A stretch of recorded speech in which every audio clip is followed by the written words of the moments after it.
जो मिलाच्या मागच्या भागामध्ये. त्याने तिच्याशी हात जोडले आणि बाहेर चालू लागला. कुशी हात धरून त्याच्यामागे विस्तीर्ण हसली. त्याची मिठी आणि मृदू आवाज तिला तिच्या मनःस्थितीत शांत करण्यासाठी पुरेसा आहे. पुढचा भाग. अर्णव आणि कुशी जेवण करून रेस्टॉरंटमध्ये बसले होते. अर्णव, तू कॉन्फरन्स रूम पर्यंत आत कसा आलास? म्हणजे ऑफिसमध्ये तुम्हाला कोणी ओळखत नाही आणि अनोळखी व्यक्तींना आत प्रवेश नाही. कुशी, मी अनोळखी व्यक्ती आहे पण आमचा ड्रायव्हर तुझा कर्मचारी आहे ना. रिसेप्शनला कळवून तो मला आत घेऊन गेला. मी कर्मचाऱ्यांना विचारले असता त्यांनी मला सांगितले की तू कॉन्फरन्स रूममध्ये आहेस आणि मी तिथे आलो. अर्णव, ओके. हे वापरून पहा. त्याने ऑर्डर केलेली डिश तिला दिली आणि कुशीने ती चावून घेतली आणि हसली. कुशी, खूप स्वादिष्ट आहे. अर्णव, मग घ्या. त्यांनी ऑर्डर केलेल्या डिशेस स्वतः खात असताना तिला जेवायला सांगून त्याने तिच्या ताटात अधिक सर्व्ह केले. जेवण उरकून ते दोघे बोलले आणि अर्णवने बिल भरले आणि ते पुन्हा ला पोहोचले. आतापर्यंत ऑफिसमधील सर्वांना कळले की ही रहस्यमय महिला दुसरी कोणी नसून एएसआरची पत्नी कुशी सिंग रायजादा आहे. कुशीचा हात धरून अर्णव सर्व कर्मचाऱ्यांना ओलांडून त्यांच्या केबिनकडे परतला तेव्हा सर्वांनी त्याच्याकडे आश्चर्याने पाहिले. त्याच्याबरोबर चालणाऱ्या सुंदर स्त्रीभोवती तो इतका एएसआर नव्हता. तो कुशीला त्यांच्या शोरूममध्ये घेऊन गेला जिथे सुंदर पोशाखात अनेक पुतळे ठेवलेले होते. अर्णव, तुला पाहिजे ते निवडा. कुशीने आजूबाजूला पाहिले आणि गोंधळून डोळे मिचकावले. तिचं निरीक्षण करत असलेल्या अर्णवने तिच्या खांद्याला हात घातला. अर्णव, काय झालं? कुशी, मला माहीत नाही की ही पार्टी कोणती आहे आणि मी काय घालू. लावण्याने मला काहीतरी वेगळं निवडावं असं सुचवलं असलं तरी मी गोंधळलो आहे. अर्णव, मम्म. थांब, मी तुझ्यासाठी काहीतरी निवडतो. अर्णवला तिच्यासाठी काहीतरी निवडताना पाहून कुशी आनंदात हसली. लग्नानंतर अर्णव पहिल्यांदाच तिच्यासाठी ड्रेस निवडत आहे. जरी तो एक डिझायनर असला तरी त्याने तिच्या ड्रेसिंगबद्दल कधीही भाष्य केले नाही किंवा तिच्यावर आपले विचार लादले नाहीत. अर्णव काळ्या रंगाच्या लांग गाऊन जवळ गेला. ब्लॅक तुला खूप शोभतो. तुम्ही हा प्रयत्न का करत नाही? मला वाटते की तुम्हाला यात आराम मिळेल. कुशीने भुसभुशीत केली. हा. अर्णव, जा, बदला आणि या. कुशी, कुठे? अर्णव, ट्रायल रूममध्ये, त्या खोलीच्या आत आहे. कुशी ड्रेस घेऊन आत ट्रायल रूममध्ये बदलायला गेली. अर्णव मोबाईल स्क्रोल करत सोफ्यावर बसला. काही मिनिटांनंतर एक क्लिकचा आवाज ऐकून त्याने फक्त काळ्या कपड्यात सजवलेल्या त्याच्या सुंदर पत्नीकडे पाहून थक्क व्हायला पाहिलं. तो उभा राहिला आणि ड्रेस ॲडजस्ट करणाऱ्या कुशीजवळ गेला. अर्णव, छान आहे. कुशीने डोकं वर करून त्याच्याकडे पाहिलं. खरंच, मी यापूर्वी असे कपडे कधीच घातले नव्हते. अर्णव, तू या कुशीत छान दिसत आहेस. पण तुम्हाला थोडा बदल हवा आहे. मग ते परिपूर्ण होईल. थांबा, मला तुमचे मोजमाप घेऊ द्या.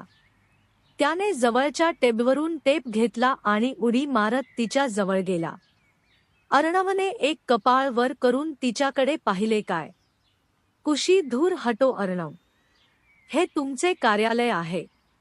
प्रत्येकजण आमच्याकडे पाहत आहे.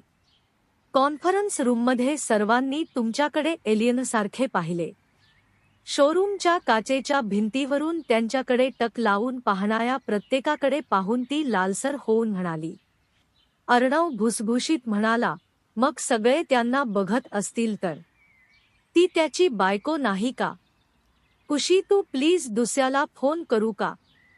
मी आत थांबतो. अर्णव, तू थांब, मी कोणाला तरी पाठवतो. त्याने हेड डिझायनरला डायल केले आणि कुशीचे माप घेण्यासाठी त्याच्या एका सहाय्यकाला पाठवायला सांगितले. अर्णव, डिझायनर येतोय. तो म्हणाला आणि कुशी आत गेली आणि डिझायनर येण्याची वाट पाहू लागली. लवकरच एक सहाय्यक डिझायनर आला आणि तिची मापे घेतली आणि तिला सांगितले की ती तिच्या आकारानुसार बदल करेल. कुशीने तिचे आभार मानले आणि खोलीतून बाहेर पडून पाहिले तर अर्णव तिचीच वाट पाहत होता. कुशी झाले अर्णव. माझ्यासाठी ड्रेस निवडल्याबद्दल खूप खूप धन्यवाद. अर्णव ठीक आहे. माझ्याकडे 2 तास काम आहे. तुम्हाला राहायला आवडेल की मी आमच्या ड्रायव्हरला तुम्हाला घरी सोडायला सांगू? कुशी मी तुझी वाट बघते अर्णव. अर्णव हसला ठीक आहे मग. या. कुशी हसली आणि त्याच्या मागे त्याच्या केबिनकडे गेली. कुशी अर्णव. अर्णव हम्म. कुशी तुझी केबिन खूप सुंदर आहे. संपूर्ण केबिनचे निरीक्षण करत कुशी म्हणाली. हे अभिजाततेचे उत्तम उदाहरण आहे. अर्णव धन्यवाद. तो म्हणाला आणि त्याच्या लेदरच्या खुर्चीवर बसला तर कुशी त्याच्या विरुद्धच्या खुर्चीवर बसली आणि टेबलावर पडलेले एक मॅगझिन घेऊन त्याला त्रास देता त्याकडे पाहू लागली.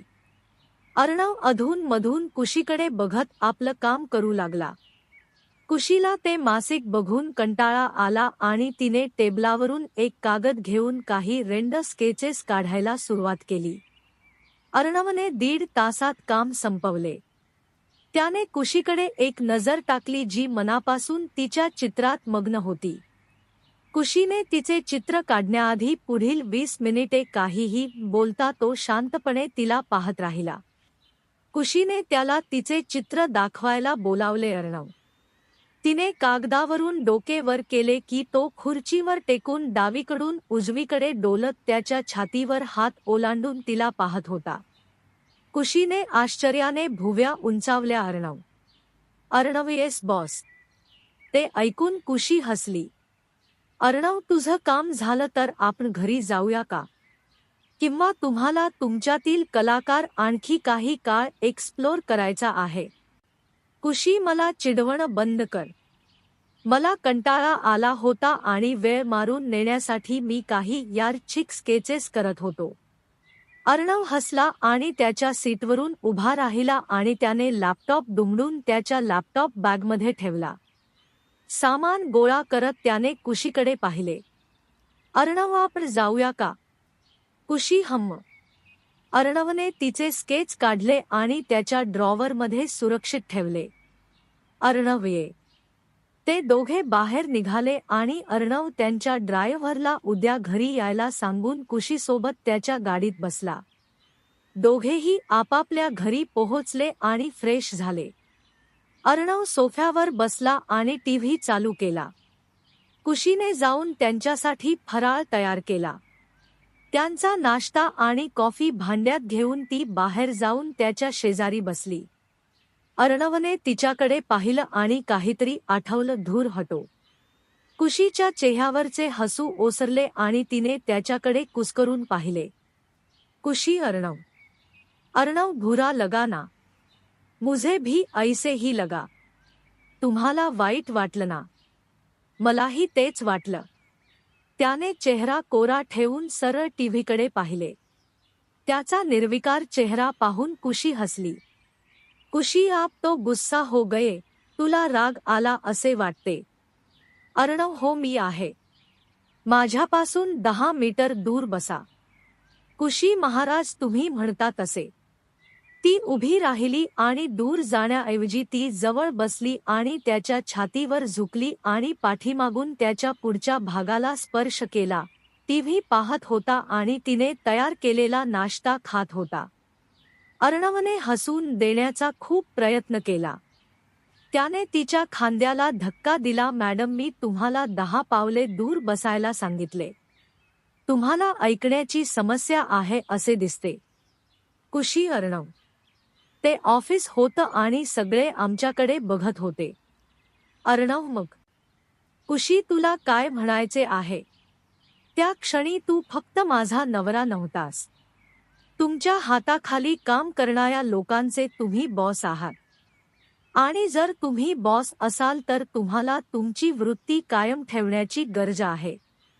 तुझे माझ्यासोबतचे वागणे पाहून तुझ्यावर कोणी भाष्य करावे असे मला वाटत नाही. अर्णवने त्याचा एक हात त्याच्या खांद्याभोवती गुंडाळला आणि तिच्या केसांना मिठी मारली. अर्णव, मग माझ्यावर कुणी कॉमेंट पास केली तर त्यातही फरक कसा पडतो? तू माझी पत्नी आहेस आणि मी कुठेही असलो तरी तुझ्यासाठी गोष्टी करण्याचा अधिकार मला आहे. आणि शिवाय माझ्या बायकोबद्दलचे माझे वागणे पाहून इतर काय म्हणतील याबद्दल मला अजिबात शंका नाही. इतर काय विचार करतील याची चिंता करणे थांबवा. इतरांसमोर माझी वृत्ती कशी टिकवायची हे मला माहीत आहे आणि तुम्ही मला दूर राहण्यास सांगण्याची हिम्मत करा.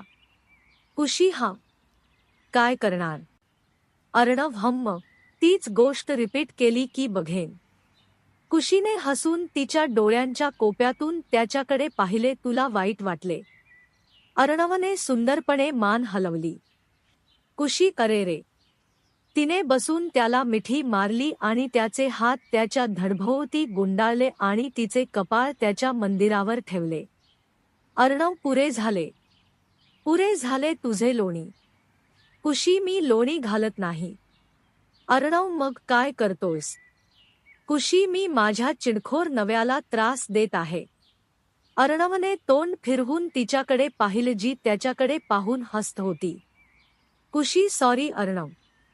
एरवी लोक आमच्याकडे एलियनसारखे बघत आहेत याची मला जाणीव होती. त्यामुळे सॉरी. अर्णव, ठीक आहे. मी फक्त तुला चिडवत होतो. वास कुक येथे नाही. रात्रीच्या जेवणाचा प्लॅन काय आहे? कुशी, तुला काय खायचे आहे? अर्णव, आज मी स्वयंपाक करेन. तूच सांग तुला काय खायचं आहे. कुशीने आश्चर्याने त्याच्याकडे पाहिले. तुला स्वयंपाक माहीत आहे का? अर्णव, हम्म, मी आणि अमन आम्ही दोघे एकत्र राहिल्यावर स्वयंपाक करतो. कुशी, खरंच? अर्णव, तुला एवढं आश्चर्य का वाटतंय? चला, मी एक माणूस आहे आणि प्रत्येक व्यक्तीला स्वतःच्या भल्यासाठी स्वयंपाक करणे माहीत असले पाहिजे.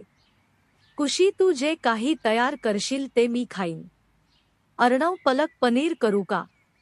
कुशी, हम्म. मग मी रोटी बनवते. अर्णव, चल जाऊया.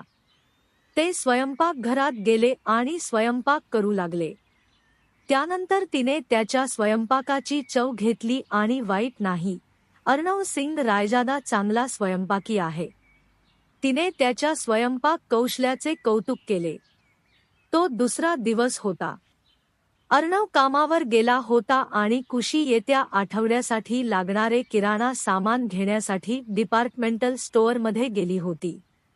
तिने आणि अर्णवने एकत्र बसून ते जे पदार्थ बनवायचे ते सूचीबद्ध केले. कुशीने स्वयंपाकाच्या काही सोप्या पदार्थांची यादी केली आहे जेणेकरून तिला त्याच्या हाताने बनवलेले अन्न मिळू शकेल. तिची खरेदी पूर्ण झाली आणि तिने सामान तिच्या कारमध्ये ठेवले आणि ती गाडी उभी करणारच होती जेव्हा तिला समोरून जात असलेल्या कारने कोणीतरी खाली पडताना पाहिले. तिने श्वास घेतला आणि खाली पडलेल्या महिलेकडे धाव घेतली. बाई वेदनेने शिसत होती आणि हालचाल न करता रस्त्यावरच बसली होती. कुशी, तू ठीक आहेस? लेडी, माझे पाय दुखले. मला वाटतं मोच झाली. कुशी, चल, आपण दवाखान्यात जाऊ. बाई, ठीक आहे. मी व्यवस्थापित करेन. कुशी, नाही मॅम. मला वाटते तुम्हाला प्रथमोपचाराची गरज आहे. तिने तिच्या ड्रायव्हरला बोलावले आणि महिलेला जवळच्या हॉस्पिटलमध्ये नेण्यास मदत करण्यास सांगितले. ड्रायव्हरने त्या महिलेला त्यांच्या कारमध्ये जाण्यास मदत केली आणि ते हॉस्पिटलच्या जवळ गेले. डॉक्टरांनी तिच्यावर उपचार सुरू केले. लेडी, तुमच्या मदतीबद्दल धन्यवाद सौ. कुशी, मी कुशी आहे. लेडी, मी अक्षरा कपूर आहे. कुशी, मी तुला कुठेतरी पाहिले. अक्षरा हसत म्हणाली, मी एक मॉडेल आहे आणि काही चित्रपटात काम केले आहे. त्यातल्या त्यात तू मला पाहिलं असेल. कुशी, अरे छान. अक्षरा हसली पुन्हा एकदा. कुशीच्या मदतीबद्दल खूप खूप धन्यवाद. तुम्हाला पाहून आनंद झाला. आणि तुम्ही जाऊ शकता. मी माझ्या ड्रायव्हरला फोन केला आहे. तो काही मिनिटात येईल. कुशी हसली. ठीक आहे मग. काळजी घ्या. अक्षरा तिच्याकडे बघून हसली. नक्कीच. कुशी तिला निरोप देऊन घरी गेली. संध्याकाळ. अर्णव आपलं काम उरकून घरी आला आणि त्याचा नेहमीचा दिनक्रम पूर्ण केला. कुशी. अर्णव, तुला माहिती आहे, आज मी शॉपिंगला गेलो होतो आणि तिथे अपघात झाला. अर्णवने तिच्याकडे आश्चर्याने पाहिले. काय झालंय तुला? तुला दुखापत झाली का? तेव्हा तू मला फोन का केला नाहीस? कोणत्याही प्रकारची दुखापत शोधण्यासाठी त्याने तिच्या डोक्यापासून पायापर्यंतचे निरीक्षण करत तिच्या दिशेने प्रश्न विचारले. कुशी हसली. शांत हो अर्णव. अपघात झाला, पण माझा नाही. आणखी काही महिला कारची धडक बसली. अर्णवने सुटकेचा निश्वास सोडला. देवाचे आभार. तू ठीक आहेस ना? कुशीने त्याला मिठी मारली. मी ठीक आहे. मला काहीच झाले नाही. अर्णव ऐकून छान. तिच्या तोंडून अपघात झाल्याचे ऐकून तो क्षणभर घाबरला. पण देवाचे आभार, तिला दुखापत झाली नाही आणि ती त्याच्यासमोर सुरक्षित आहे. कुशी. त्या बाईला दुखापत झाली आणि मी तिला दवाखान्यात मदत केली आणि तिच्यावर प्राथमिक उपचार केले. गरीब मुलीला चालताही येत नव्हते. ती खाली पडली तेव्हा तिला कोणीही मदत करत नव्हते. देवाचे आभारी आहे की आमचा ड्रायव्हर तिथे होता आणि त्या महिलेला हॉस्पिटलमध्ये नेण्यासाठी मला पाठिंबा दिला. अर्णव त्याच्या बायकोकडे बघून हसला, जी इतरांकडून कसलीही अपेक्षा न ठेवता दयाळूपणे वागली. ती खऱ्या अर्थाने युनिकॉर्न आहे. या क्रूर जगात अशा प्रकारचे पात्र देखील अस्तित्वात आहे यावर विश्वास ठेवणे खूप वेगळे आणि कठीण आहे. एक निरागस परी त्याला कधी भेटली होती. धन्यवाद. कथेचा भाग 32 लवकरच येत आहे. सबस्क्राईब करून घ्या.